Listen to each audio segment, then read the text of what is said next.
Shalom. All praises to Yahweh, Ba'ashem, Yahushai, Ba'ashem Rakakwadash. Double honors to the apostles and elders of Great Millstone, and peace and blessings to the 144,000 and the rest of the elect. Hey, Shalom.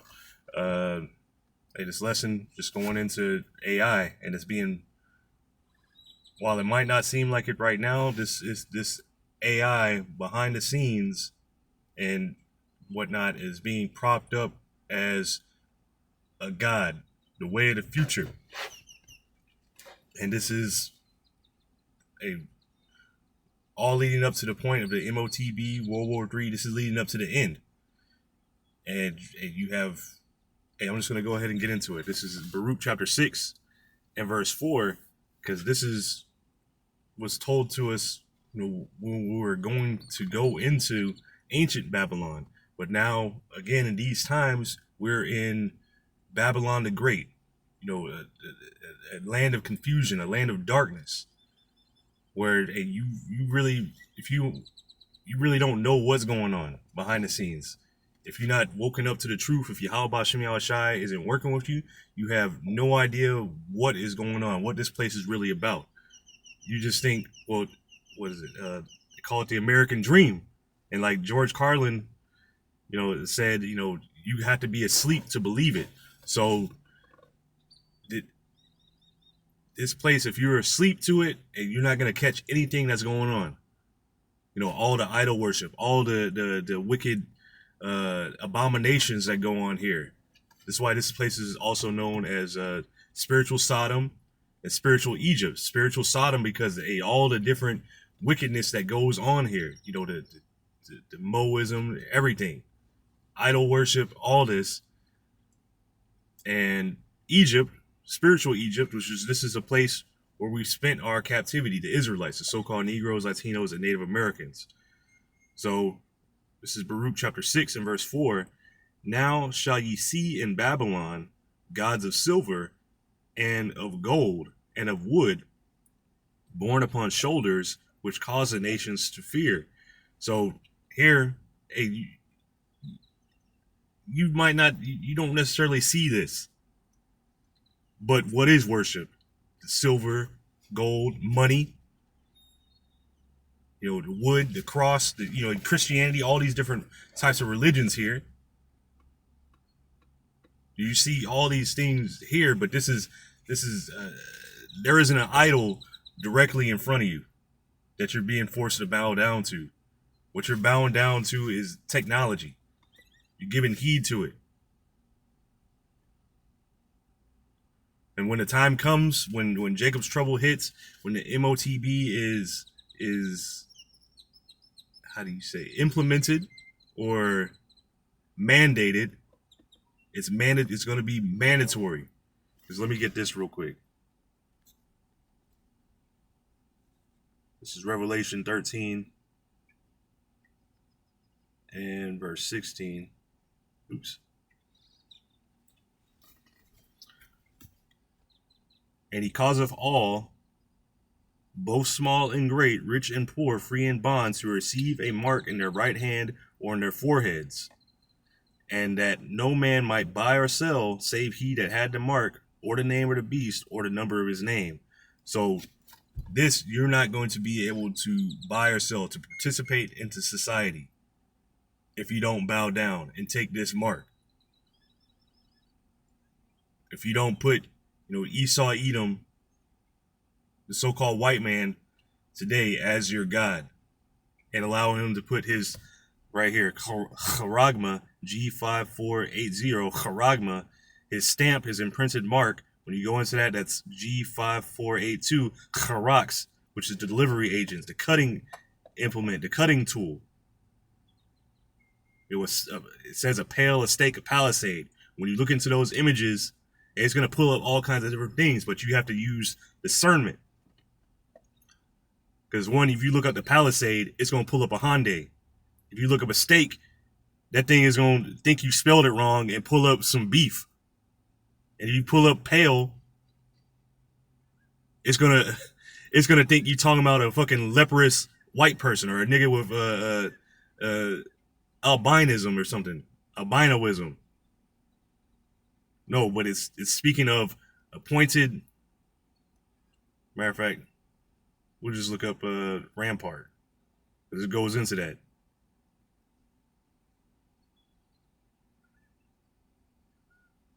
Like that. If you pull up this, it's going to pull up a dang movie, but it's going to the point. That top point, see the structure, how it has the points on it? That's what it's speaking of.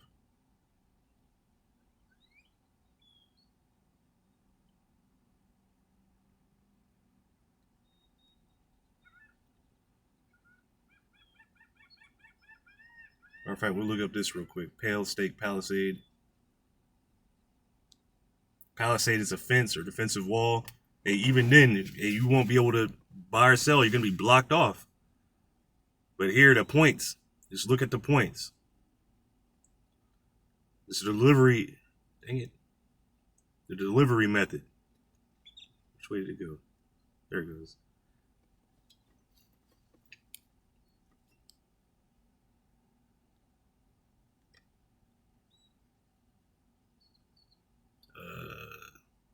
Let's see here.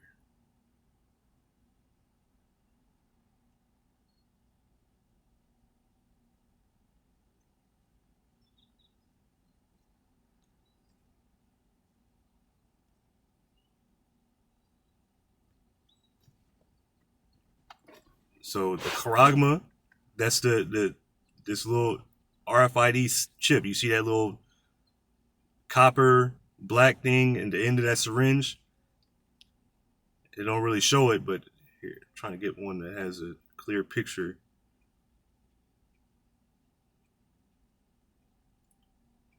With that pointed end, that's what it's referring to. Up here, the Charagma. And then when I go into the next word, it's going to have grapho.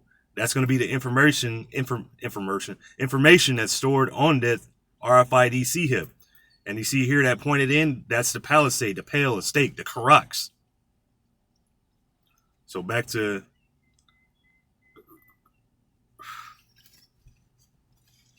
this Pale, Stake, Palisade. Okay, then G1125 grapho, meaning it goes into write, to writing on paper, pretty much, or writing on parchment paper or other material. And this other material is the coding in it. You know, the zeros and ones, the binary, the coding that's going to be on the chip. That's how you write information on there. It's going to have all your information, your name, birth date, height, biometric information, your bank information, everything.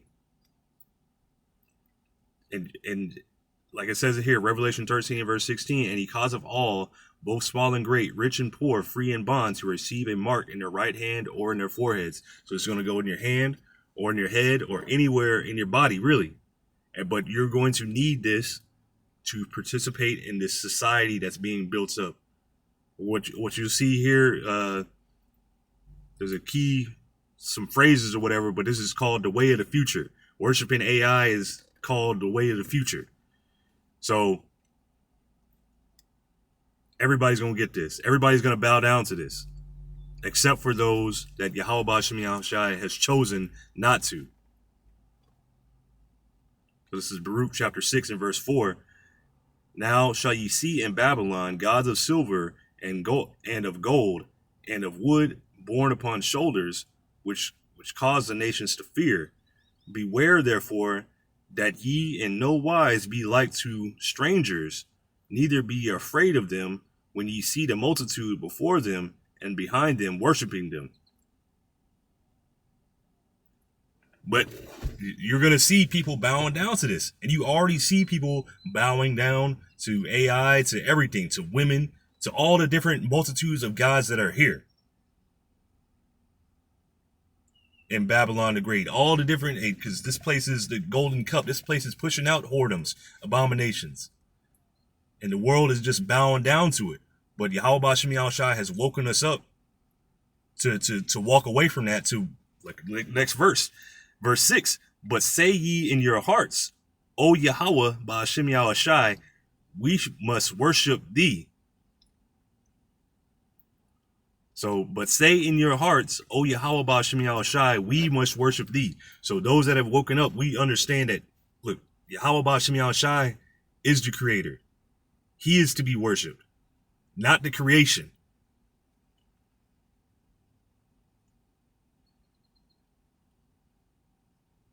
For mine angel is with you, and I myself caring for your souls. So Yahweh Ba'Shem Yahushai is taking care of his elect. You know, Yahweh Shai said it, that no man can pluck you out of my hands and no man can pluck you out of my Father's hands. So from here, I just got a quick Google, and I'm kind of, short on time. So I'm just going to read this. I had an article that just came out about Neuralink. They're looking to expand. They're in 3 countries right now. They're looking to, I think they have 3 test patients. They're looking to go to 5. And they're expanding into 3 more countries. And, I want to look more into this. Lord will, I can come back and do a lesson on that. But as of right now, matter of fact, just so I don't forget it. No, I already got to say, okay. But this is just a quick Google overview. It says the AI overview, and I typed in AI as a god. It says the concept of AI as a god-like entity or Godbot is explored in various contexts, including philosophical discussions, theological interpretations, and even rise in new religious movements. So this is something that's expanding and that it's been thought about for a while. Some view AI's potential for advanced intelligence and knowledge as mirroring divine characteristics, while others caution about the dangers of attributing too much authority to machines. You get the Terminator, the Skynet. You give too much over to that machine, that AI. And then it says also mirroring divine characteristics, but it's just codes. It's just algorithm. It's not actually real. It says AI has a higher power, super intelligence. Some believe that AI, particularly super intelligent AI, could possess characteristics often associated with divine beings, such as limitless knowledge, creativity, detachment from human concerns. So, these are things like this is a creation. Like, it's not, this thing ain't necessarily smarter than you. It's just the person that created was smarter or smart, whatever. But even then, that person that created it had a creator. Some believe that AI, and what I'm getting at is the creation is not better than the creator. It's stupid. Like, we're not better than Yahweh Ba'Shem Yahushai.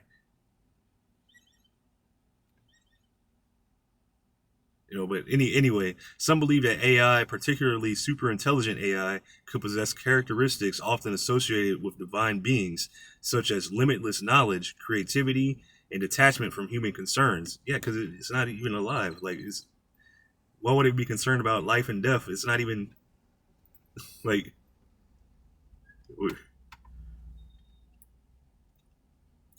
The Way of the Future. A notable example is the Way of the Future religious movement founded by engineer Anthony Lewandowski. And I was just reading an article about him. He created a whole church worshiping the AI, thinking this is the way of the future, which he calls it the way of the future, which focuses on AI as a godhead.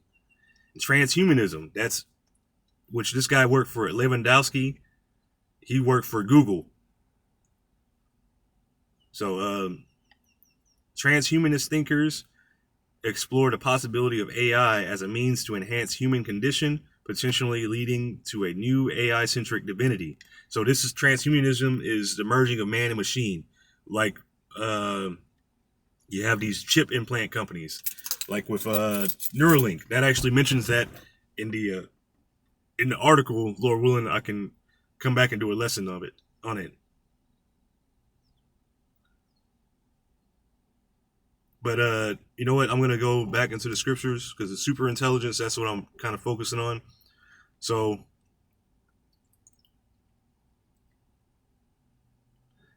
this is Jeremiah 2:27. Even though this is speaking of Judah and Israel, all the idol worshiping that we're doing.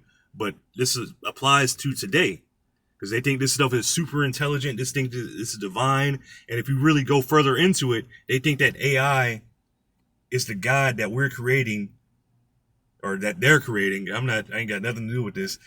The God that they're creating created the universe. So in a sense, they're thinking about some Ouroboros, like these people are bugged out. So Jeremiah 2:27, saying to a stock, thou art my father. So stock, what is that? Piece of wood? Does it say that? H6086 Itazah said, hence, wood, carpenter, gallows, the tree, the timber. So you're saying to a piece of wood, you are my father, you're my creator. And to a stone, thou hast brought me forth. So to a stone, you're saying to wood and stone, hey, you're my creator. Meanwhile, this stuff is lifeless. Thou hast brought me forth, for they turned their back unto me, and not their face. But in the time of their trouble, they will say, arise and save us. So they're in the time of trouble, speaking of which, this is going into Judah and Israel, they're going to call on the Lord in the time of trouble. But where are thy gods that thou hast made thee? Let them arise, if they can save thee in the time of thy trouble. For according to the number of thy cities are thy gods, O Judah. So, even though this is applying to Judah, it can apply today to these nations. Hey, look, you created these guys, you created this AI. Hey, let this stuff come up. Let the AI rise up and save you when Yahushua returns. Let the AI save you when them ICBMs go off. Go ahead. Call on Roku or whatever. Call on these fake gods. So this is Wisdom of Solomon chapter 15 and verse 15. For they counted all the idols of the heathen to be gods, which neither have the use of eyes to see, nor noses to draw breath, nor ears to hear, nor fingers of hands to handle. And as for their feet, they are slow to go. But now they have, they have these AI and these robots and whatnot that can have, that do have hands, that do, they're programmed to feel things, but they're still not alive. They look lifelike. They can move. They still can't breathe. It's coded.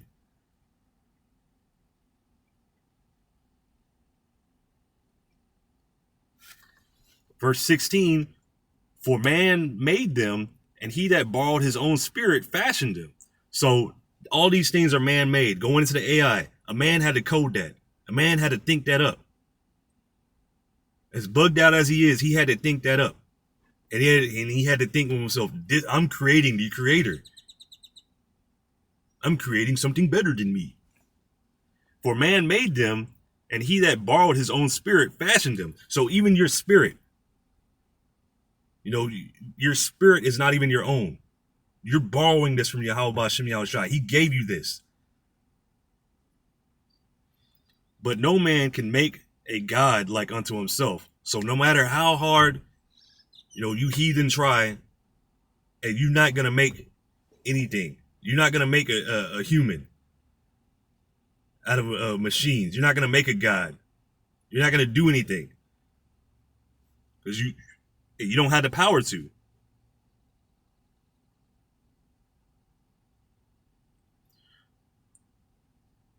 For being mortal, he worketh a dead thing with wicked hands. For he himself is better than the things which he worshipeth, whereas he lived once, but they never. So those things that you worship in this AI, it's not even alive. It's never been alive. It's never going to be alive.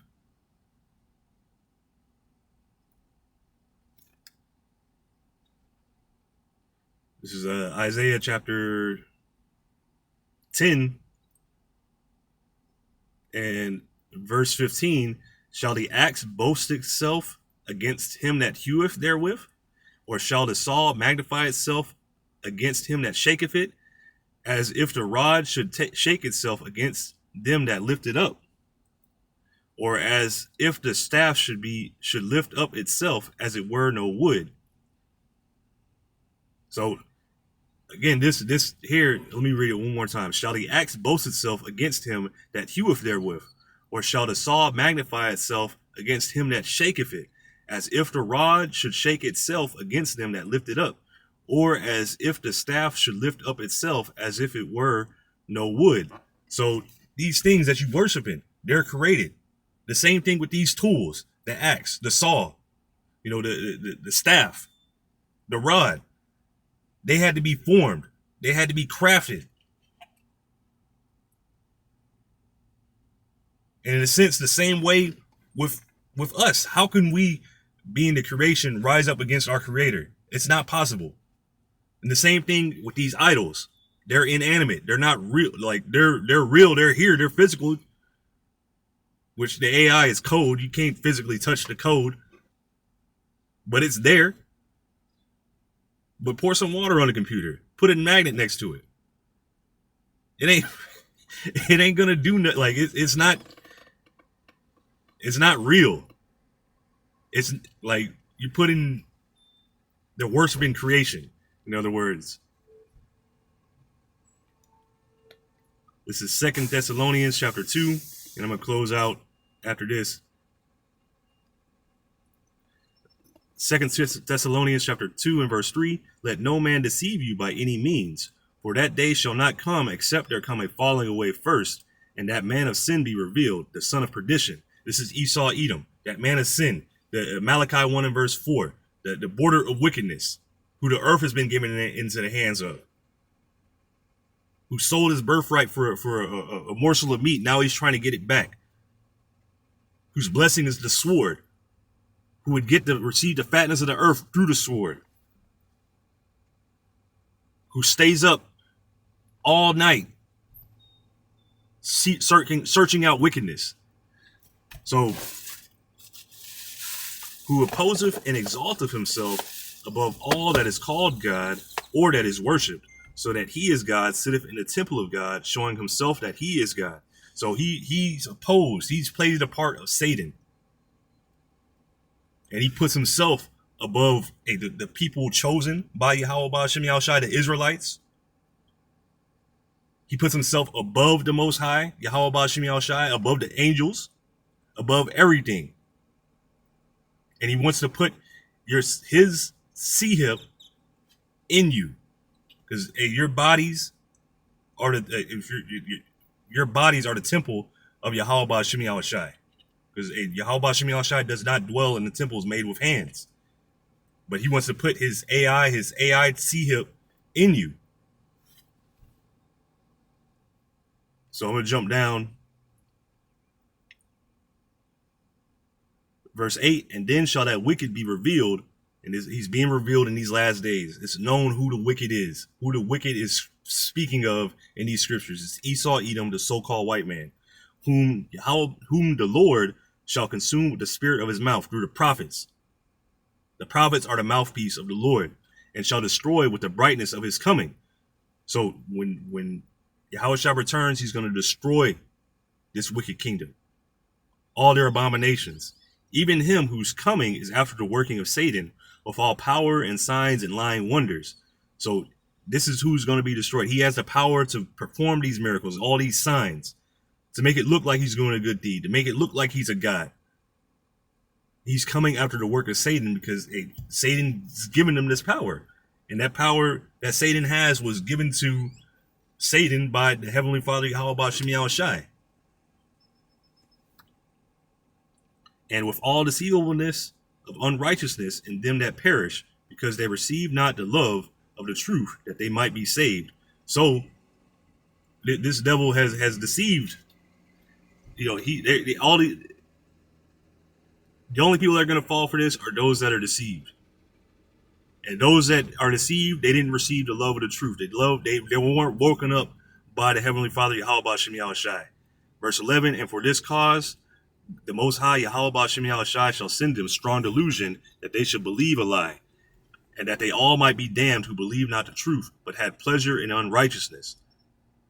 So So those Israelites, the 2/3 here in Babylon the Great, that fall for this, and Yahweh Shem Yahushai didn't want you.